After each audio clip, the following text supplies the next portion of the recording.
నమస్తే. ఇప్పుడు మాట్లాడే టాపిక్ వచ్చేసి యూనివర్సిటీ గ్రాంట్స్ కమిషన్ యూజీసీకి సంబంధించి చైర్మన్ లేకుండా కొద్ది రోజులుగా ఫంక్షనింగ్ అయితే జరుగుతూ ఉంది. అండ్ యూజీసీ అనేది highest autonomous body for higher education in India.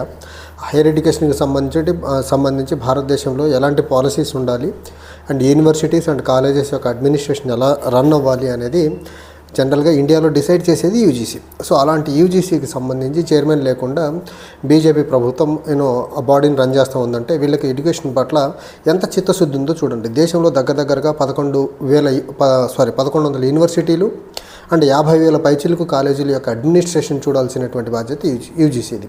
So ఇలాంటి యూజీసీ దగ్గరగా 1100 కాలేజీలు 50,000 కాలేజెస్ ఉన్న దగ్గర అలాంటి విద్యా వ్యవస్థ యొక్క day to day administration, day to day files దగ్గరగా 100 ఫైల్స్ వస్తుంటాయి యూజీసీ చైర్మన్ దగ్గరికి.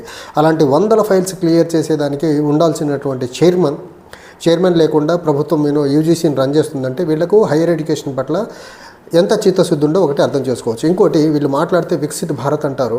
వికసిత్ భారత్ అసలు దేశంలో విద్యా వ్యవస్థ సరిగ్గా లేకుండా వికసిత్ భారత్ ఎలా సాధ్యం? అసలు సాధ్యపడే అంశమేనా? అలాంటి విద్యా వ్యవస్థను ముందుకు నడిపేటువంటి యూజీసీకి చైర్మన్ లేకుండా కాలయాపన చేస్తున్నారంటే వీళ్ళని ఏమనాలి? వీళ్ళకి దేశంలో విద్యను ప్రమోట్ చేయాలనే ఉద్దేశం ఉందా లేదా అంటే ఖచ్చితంగా లేదు అనేది మాత్రం చాలా క్లియర్గా అర్థమవుతూ ఉంది. ఇప్పుడు మనం చూసుకున్నట్లయితే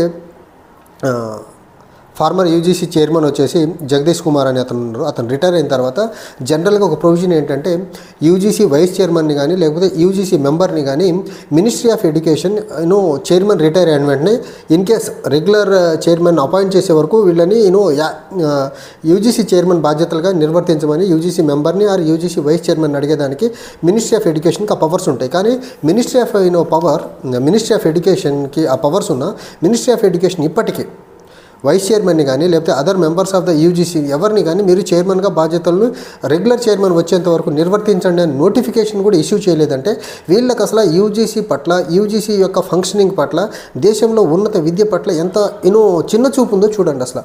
అసలు వీళ్ళకు దేశంలో ఉన్నటువంటి ఉన్నత విద్య యొక్క అడ్మినిస్ట్రేషన్ ప్రయారిటీగానే లేదు. అసలు ఉంటే కనీసం రెగ్యులర్ చైర్మన్ అపాయింట్ చేయకపోయినా వైస్ చైర్మన్ను లేకపోతే యూజీసీ మెంబర్ను అట్లీస్ట్ అడ్హాక్ బేసిస్ మీదన్నా వీళ్ళని అపాయింట్ చేసేవాళ్ళు కదా, యాక్టింగ్ చైర్మన్గా ఉంచేదానికి అవకాశం ఉంది కదా. కానీ మినిస్ట్రీ ఆఫ్ ఎడ్యుకేషన్ నుంచి ఈ రోజుకి ఒక అఫీషియల్ కమ్యూనికేషన్ బయటికి రాలేదు రిగార్డింగ్ యూజీసీ చైర్మన్ రిటైర్ అయిన తర్వాత కొత్త చైర్మన్ ప్రక్రియ గురించి.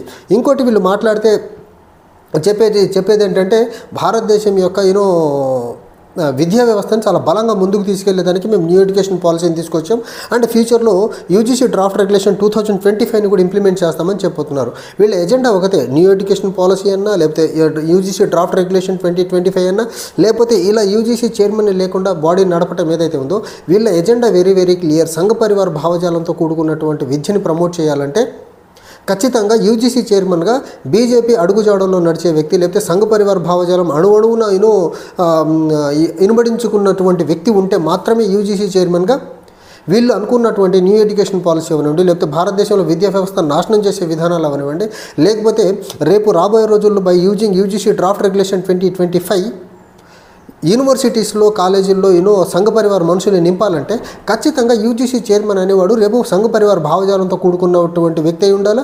ఇంకోటి, బీజేపీ ఆర్ఎస్ఎస్ చెప్పినట్టు వినేవాడై ఉండాలి. అందుకనే యూజీసీ చైర్మన్ పోస్ట్ వేకేట్ అయినప్పటికీ దేశంలో ఉన్నటువంటి 1100 యూనివర్సిటీలకి 50,000 పైచిలకు కాలేజీలకి అడ్మినిస్ట్రేషన్ వాళ్ళ రిలేటెడ్ ఫైల్స్ అవన్నీ పక్కన పెట్టేసి చైర్మన్ లేకుండా నడుపుతున్నారంటే బీజేపీకి విద్య పట్ల ఎంత ప్రయారిటీ ఉందో చూడండి. వీళ్ళ ఎజెండా చాలా చాలా క్లియర్. ఇప్పుడు రాబోయే యూజీసీ చైర్మన్ వీళ్ళకి రాబోయే రోజుల్లో యూజీసీ డ్రాఫ్ట్ రెగ్యులేషన్ని న్యూ ఎడ్యుకేషన్ పాలసీని ఆర్ఎస్ఎస్ యొక్క భావజాలం పరంగా ఇన్ ప్రిన్సిపల్ ఇంప్లిమెంట్ చేసేవాడు కావాలి. అలాంటి వాడి కోసం వీళ్ళు UGC draft regulation UGC chairman appoint చేయకుండా కాలయాపన చేసే పని అయితే చేస్తున్నారు. అండ్ యూజీసీ అనేది జనరల్గా అటానమస్ బాడీ, ఏ స్టాట్యూటరీ బాడీ. అలాంటి అటానమస్ బాడీలో అలాంటి స్టాట్యూటరీ బాడీలో ఈ సంఘ పరివార మనిషిని పెట్టిన తర్వాత ఆ బాడీ యూజీసీ అటానమస్గా పనిచేస్తుందా, ఇండిపెండెంట్గా పనిచేస్తుందా, లేకపోతే ఆర్ఎస్ఎస్ భావజాలం అనుగుణంగా లేకపోతే బీజేపీ యొక్క భావజాలం అనుగుణంగా పనిచేస్తుందా అంటే ఖచ్చితంగా వాళ్ళు అక్కడ కూర్చునే వ్యక్తి ఆర్ఎస్ఎస్ బీజేపీ భావజాలానికి అనుగుణంగానే పనిచేస్తారు తప్ప యూజీసీ యొక్క అటానమీని కాపాడుకుంటా, లేకపోతే భారతదేశంలో విద్య యొక్క ప్రమాణాలను పెంచే విధంగా ఆయన పనిచేస్తాడని మనం ఊహించేదానికి కూడా కొంచెం ఇబ్బందిగా ఉండే పరిస్థితి చాలా క్లియర్గా కనిపిస్తుంది.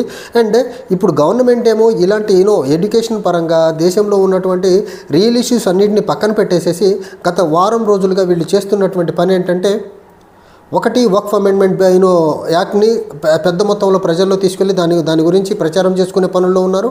రెండో పక్క నిన్న మొన్నటి నుంచి న్యూస్లో చాలా వైరల్గా ఉన్న తజావుర్ హుసేన్ రానా, ఎవరైతే ముంబై దాడుల్లో సూత్రధారిగా ఉన్నటువంటి వ్యక్తి అమెరికా నుంచి ఇండియాకి ఎక్స్ట్రాడిట్ అయ్యాడో, సో అతని విషయంలో లేనిపోని క్రెడిట్ మొత్తం బీజేపీ తీసుకునే ఒక అంశం చుట్టూ తిరుగుతున్నారు. కానీ అరే, దేశంలో ఉన్నత విద్య 1100 యూనివర్సిటీలు, 50,000 కాలేజీలు అండ్ అందులో చదివే లక్షలాది మంది స్టూడెంట్స్ యొక్క ఇష్యూస్ని ఎవరు రిజాల్వ్ చేసే మనిషిని లేకుండా మీరు ప్రభుత్వాన్ని నడుపుతున్నారంటే వీళ్ళు ఎంత టైం అండ్ అగైన్ చెప్తుంది అదే. ఇది ఇప్పుడు ఒక రాజ్యాంగబద్ధంగా ఒక స్టాట్యుటరీ మేనర్లో నడవాల్సినటువంటి సంస్థల్లో వీళ్ళు రాజ్యాంగబద్ధమైన పని చేయకుండా, రాజ్యాంగబద్ధంగా ఉన్న స్టాట్యుటరీ మేనర్లో ఏర్పడినటువంటి యూజీసీకి చైర్మన్ లేకుండా వీళ్ళు నడుపుతున్నారంటే వీళ్ళకి ప్రజాస్వామ్యంలో ఉన్నటువంటి విలువల పట్ల, కన్వెన్షన్ పట్ల వీళ్ళకు ఉండేటువంటి బాధ్యత చూడండి.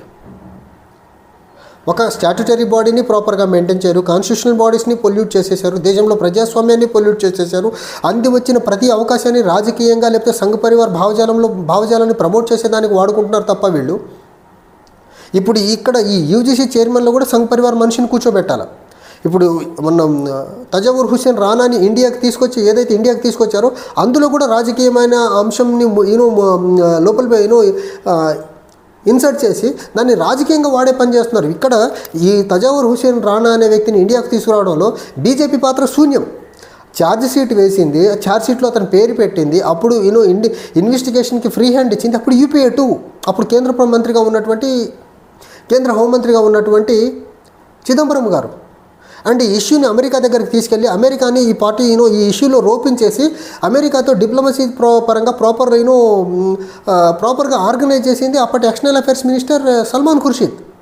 సో వాళ్ళకు క్రెడిట్ ఎక్కడ వచ్చేస్తుందో అనే ఒక దాంట్లోకి వెళ్ళిపోయి ఇదంతా నరేంద్ర మోదీ బీజేపీ వల్లే జరుగుతుందని ఒక పక్క ఊదరగొట్టే ప్రయత్నం, ఇంకో పక్క దేశంలో హైయర్ ఎడ్యుకేషన్కి సంబంధించినటువంటి అడ్మినిస్ట్రేషన్ మొత్తం స్టాండ్ స్టిల్ చేసేసేసి హైయర్ ఎడ్యుకేషన్ రిలేటెడ్ అంశాలన్నింటినీ పక్కన పెట్టేసేసి వీళ్ళు రాజకీయపరమైన అంశాలతోనే ముందుకెళ్తున్నారంటే వీళ్లకు దేశంలో విద్య మీద, వైద్యం మీద, దేశ ప్రజల యొక్క సంక్షేమం మీద ఏ పార్టీ బాధ్యత ఉందో చూడండి. ఏ అంశమన్నా రాజకీయంగా మనకి ఎంతవరకు ఉపయోగపడుతుంది, దీన్ని మనం రాజకీయంగా ఎంతవరకు వాడుకోగలమనే ఉద్దేశం తప్ప వీళ్లకు దేశ హితం కానీ దేశ ప్రజల హితం కానీ ఈ బీజేపీకి పట్టదు అనే దానికి వన్ ఆఫ్ ద ఎగ్జాంపుల్ ఇది. ఎవ్రీడే ఏదో ఒక అంశంలో బీజేపీ దొరుకుతూనే ఉంటుంది మనకు. ఎందుకంటే బీజేపీకి సుపరిపాలన ఇవ్వడం తెలియదు, వాళ్ళకి ఇష్టం కూడా ఉండదు. అది బీజేపీకి ప్రజలకు ఇష్టమైన, ప్రజలకు అనుగుణమైన పాలన ఇవ్వడం ఇష్టం ఉండదు. అందుకనే ఇలాంటి స్టాట్యుటరీ బాడీస్లోనో లేకపోతే కాన్స్టిట్యూషనల్ బాడీస్లో ప్రతి దాంట్లో ఆర్ఎస్ఎస్ మనుషులు దొరికేంత వరకు వాళ్ళు ఆ పొజిషన్ని అలా వెకేట్ ఉంచుతారు. కానీ ఆ పొజిషన్ని ఒక అడ్హాక్ బేసిస్ మీద కూడా ఇంటరిమ్గా తాత్కాలికమైన ఏర్పాటు కూడా చెయ్యరు అనే దానికి బెస్ట్ ఎగ్జాంపులే యూజీసీ చైర్మన్ పొజిషన్ ఖాళీ అయిన తర్వాత వైస్ చైర్మన్ని కానీ లేకపోతే యూజీసీ మెంబర్ని కానీ అట్లీస్ట్ రెగ్యులర్ చైర్మన్ వచ్చేంత వరకు యాక్టింగ్ చైర్మన్గా కూడా మీరు ఉండండి అని ఒక నోటిఫికేషన్ రాలేదు మినిస్ట్రీ ఆఫ్ ఎడ్యుకేషన్ నుంచి. అంటే వీళ్ళ ప్రవర్తన, వీళ్ళ attitude towards the higher education ఎంత దారుణంగా ఉందో చూడండి.